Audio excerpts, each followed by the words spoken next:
Derken FM.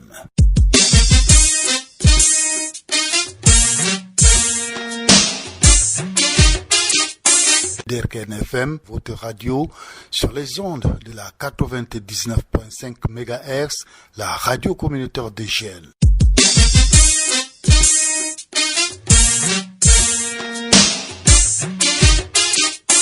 Coronavirus, tu ne passeras pas par moi.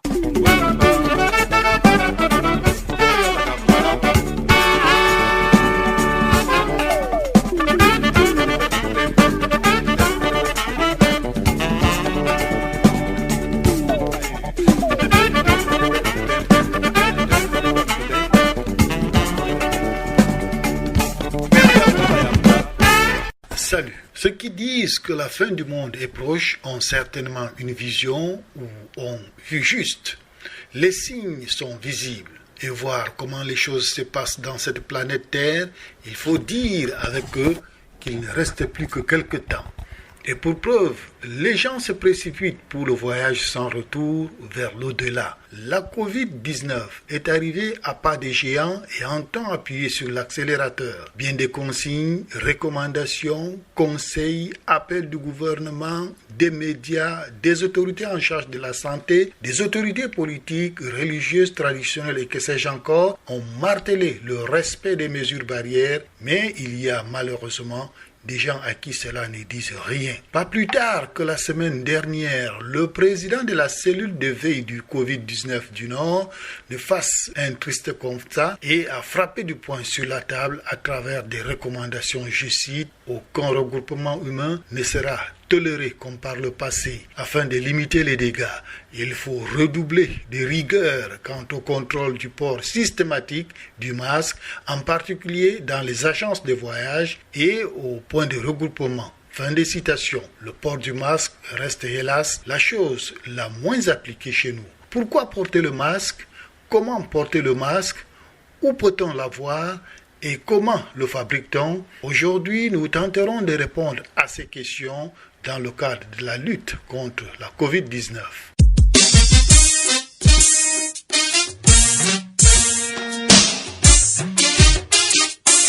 Notre invitée de circonstance est Madame Dodo Fadimatou, responsable d'une maison de confection à Garoua, plus précisément au village artisanal. Vous apprendrez beaucoup de l'entretien qu'elle a accordé à notre reporter Laleïta. Laleïta, encore elle, jettera également un regard sur le respect du port des masques dans la ville de Garoua, un regard malheureusement triste.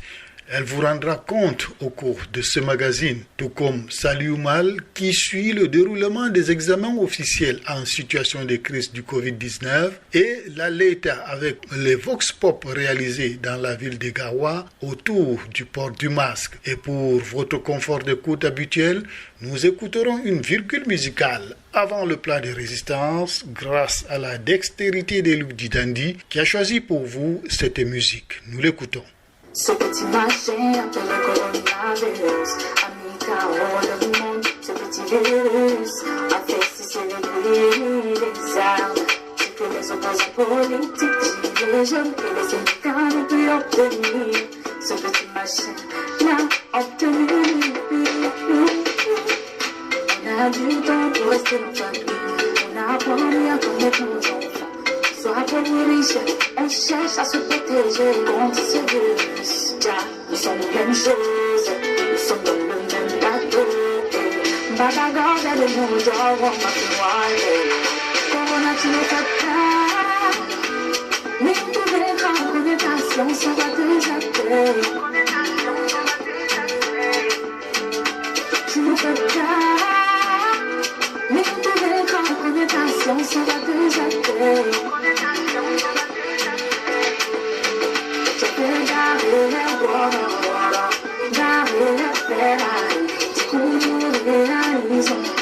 L'argent n'a plus d'importance. Je fais garer les voilà. Garer les ferrailles. Du coup, nous réalisons que l'argent n'a plus d'importance. On ne doit plus se serrer les mains. On ne doit plus se toucher ni se baiser. On doit cacher nos jolis visages avec les masques et tout ce dans nos coups. On doit laver nos mains avec de l'eau et du savon.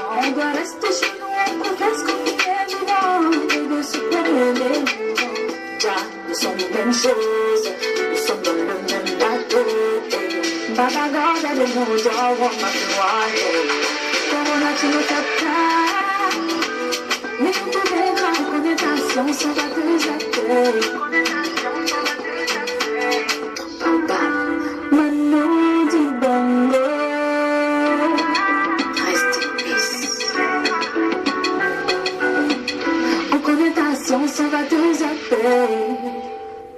Merci d'être de notre Derken FM, la radio des jeunes, l'avenir de l'humanité. Voici le regard de l'Aleïta sur la COVID-19 et le port du masque dans la région du Nord. La mode est contestablement un phénomène de courte durée, bien qu'à plusieurs cycles. Très vite, on l'adopte. Très vite, on se lasse de tout ce qui est nouveau et populaire, même dans le domaine de la santé. Une légende de l'Angleterre a pratiquement lancé le modèle de cache-nez avec mariage de couleurs. C'était beau et ça protège contre la COVID-19.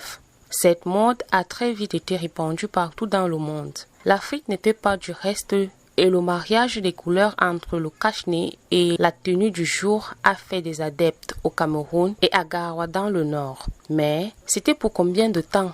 Le coronavirus est considéré pour la plupart comme une maladie dont il ne faut pas vraiment s'alarmer. Chacun y va de sa perception. Ceux qui pensent que c'est une maladie de boss, ceux qui donnent un caractère religieux car le monde s'est détourné de Dieu, les conspirationnistes qui voient une machination de l'Occident sur les Africains, très peu prennent la peine mesure de danger que représente le coronavirus. Toutes ces théories mettent en lumière le manque de considération face à cette pandémie. Il est dur de voir les individus respecter les mesures barrières à cause des pratiques culturelles très ancrées concernant la socialisation. Malgré la pression faite par le rapport au port des cache-nez dans les endroits publics, beaucoup utilisent le cache-nez par contrainte et non pas pour se protéger. Lors des cérémonies ou en route et au marché et dans les bureaux, on ne voit plus ou rarement ces cache-nez qui font un mariage à rincer les yeux de nos belles dames et messieurs. C'est à peine qu'on se souvienne qu'il faut toujours porter normalement son cache-nez de quelque fabrication que ce soit. C'est parfois la peur du gendarme commise à la surveillance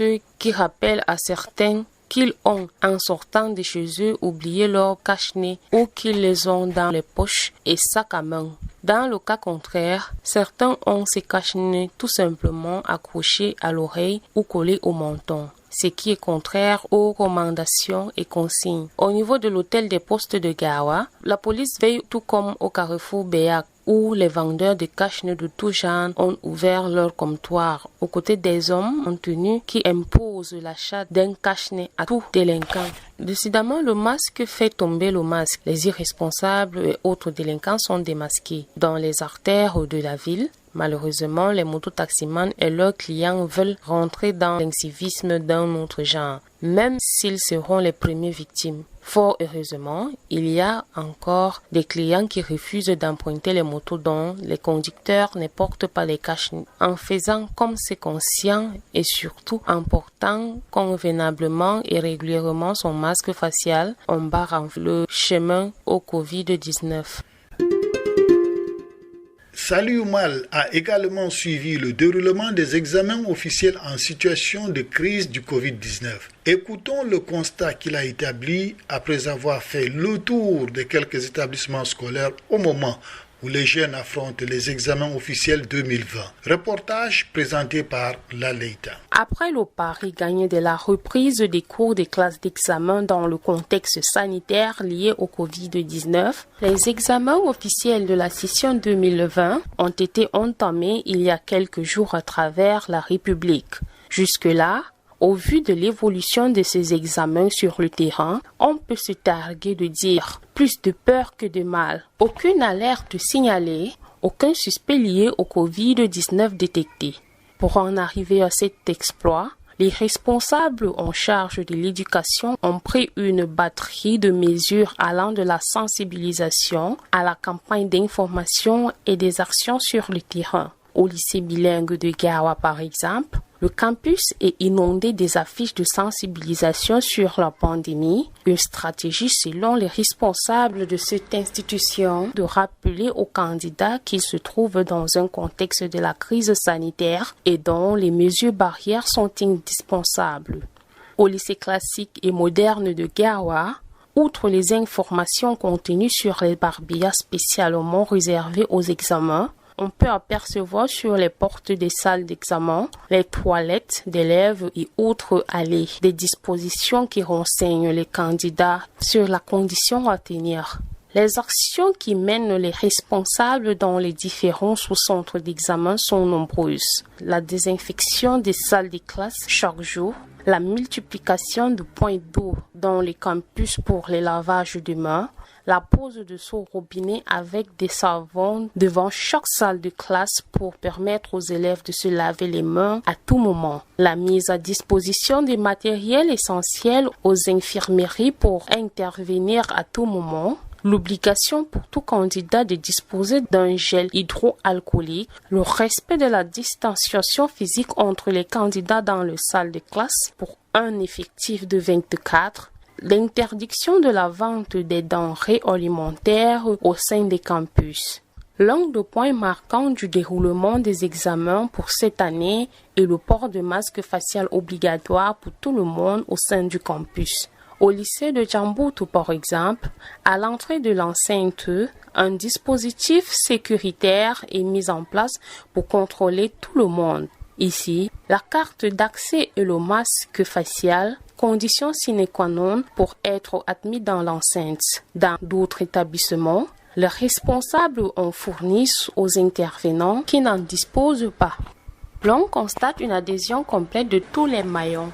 Ici, tout le monde est d'accord sur le principe. Aucune résistance n'a été observée d'après le responsable. En somme, les examens officiels de la session 2020 en situation de crise du Covid-19 continuent de se dérouler dans le strict respect des mesures barrières édictées par l'État, un challenge que s'est donné le MINSEC pour sauver l'année scolaire en cours dans la région du Nord.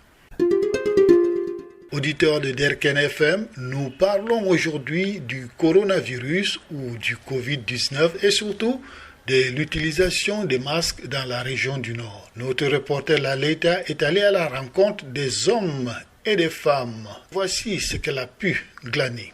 Selon vous, pourquoi porter les masques? On porte le masque, c'est pour te protéger contre le Covid-19. Et c'est tout à fait normal parce que la santé humaine est menacée. Quand porter un masque et surtout quel type de masque porter? Normalement, il faut porter le masque à tout moment, mais certaines conditions ne permettent pas à qu'on porte le masque, notamment quand on veut par exemple manger, quand on veut par exemple boire. Et c'est ce qui fait en sorte que le port de masque à ce moment-là devient à peu près pas possible. Pourquoi un masque n'est utilisable que 4 heures ou 8 heures du temps? Le masque est porté 4 ou 8 heures de temps en fonction du fait qu'il se détériore pendant le port. Il peut ramasser des saletés, il peut ramasser beaucoup d'autres choses. Et c'est pour cela qu'on conseille de les changer toutes les 4 heures ou bien 8 heures. Depuis un certain temps, nous avons constaté que la population de Gawa ne porte plus du tout les masques. Selon vous, c'est dû à quoi? Les populations étaient habituées à marcher le visage non couvert. Mais actuellement, ils ont trouvé comme si c'était une obligation, le port du masque. En fin de compte, ils ont trouvé qu'il n'y avait pas beaucoup d'attaques du Covid-19 dans la ville et c'est pour ça qu'ils ne portent pratiquement plus les masques. On porte le masque dans le lieu public. Pour rentrer dans un bureau administratif, on porte le masque partout, même en ville, au marché. Premier point, respecter déjà les règles gouvernementales et en même temps se protéger par rapport au Covid. Selon vous, quand porter les masques? Je crois que dans les lieux publics, en présence de plus de 12 personnes. Depuis un certain temps, nous avons constaté que la majorité de la population de Gawa ne porte plus les masques. Selon vous, c'est dû à quoi? C'est le fait que nous n'avons pas une réalité au niveau du Nord que le Covid existe. Parce que sur 100% de la population, 98% n'ont pas vraiment vu un malade du Covid. Si on avait vraiment exposé un malade du Covid, je crois que les gens seront en train de prendre conscience de ce qui est Covid. Selon vous, les masques barrières sont-ils vraiment importants? Vraiment nécessaires pour nous tous.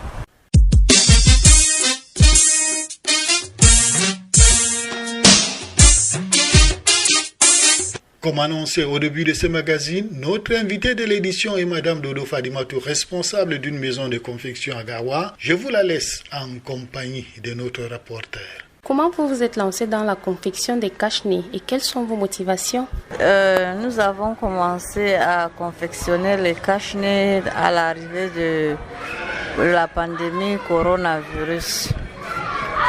Donc, dès qu'on a lancé les mesures de protection des masques, on s'est dit que c'est une bonne affaire pour nous, comme nous faisons dans la confection. On a commencé à fabriquer et après on a eu les qualités et mesures de Yaoundé. On a eu une formation en ça, comment bien fabriquer un cache-nez.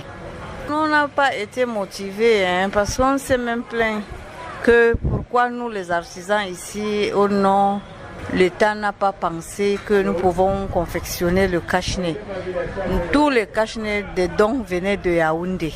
Et on s'est dit qu'avec plein de machines qu'on avait, pourquoi pas nous-mêmes confectionner les cache-nez du Nord. Même aujourd'hui, je suis allée décharger les cache-nez pour les orphelins à la délégation Minas. Concrètement, comment vous vous organisez dans la production de ces cache-nez? Nous travaillons en ligne. Ceux-ci font la corde parce que nous fabriquons notre cache-nez avec les cordes. Au début, nous avons commencé à fabriquer avec les élastiques. À un certain moment, nous avons constaté que l'élastique est fini dans le marché. Donc, on a commencé à fabriquer avec le même tissu, les cordes. D'où viennent les matériels de production des cache-nez? Oui, nous avons acheté notre tissu à la King, qui est en partenariat avec la SICAM, là devant le marché. C'est là-bas que nous avons acheté notre tissu de fabrication. Comment vous arrivez à écouler vos productions? Qui sont vos principaux clients? Nous n'avons même pas beaucoup vendu les cache-nez. Nous avons eu quelques associations qui nous ont passé des commandes.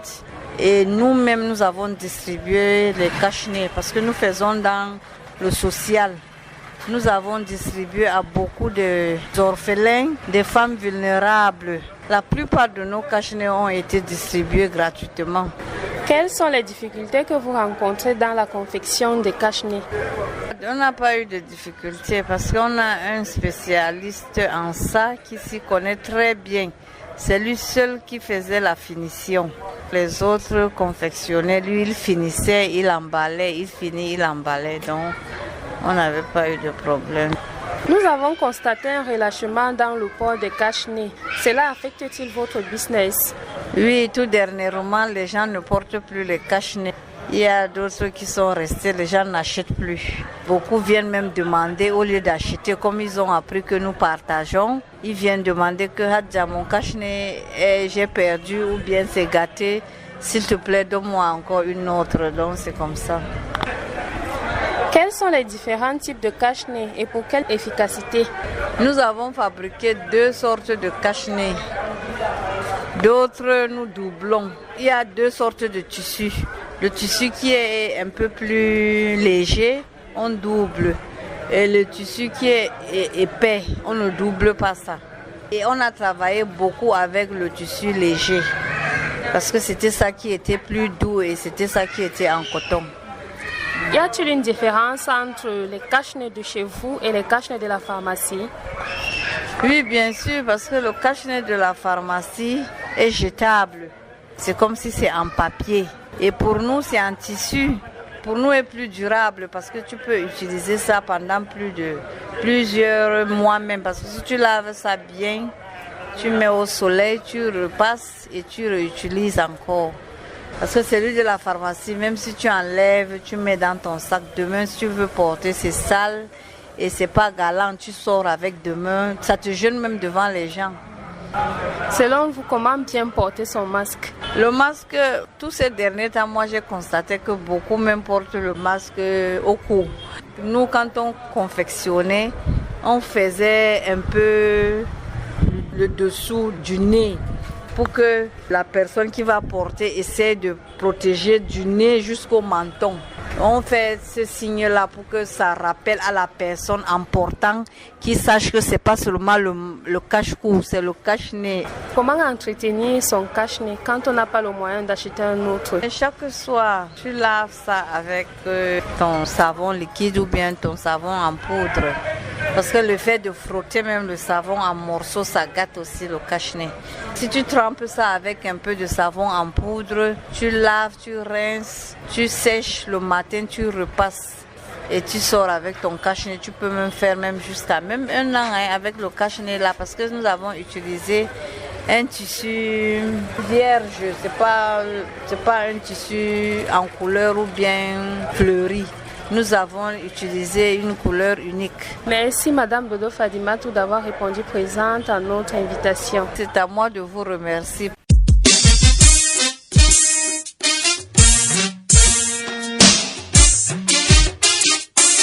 Bien, auditeurs de Derken FM, le temps qui nous est imparti est arrivé à son terme.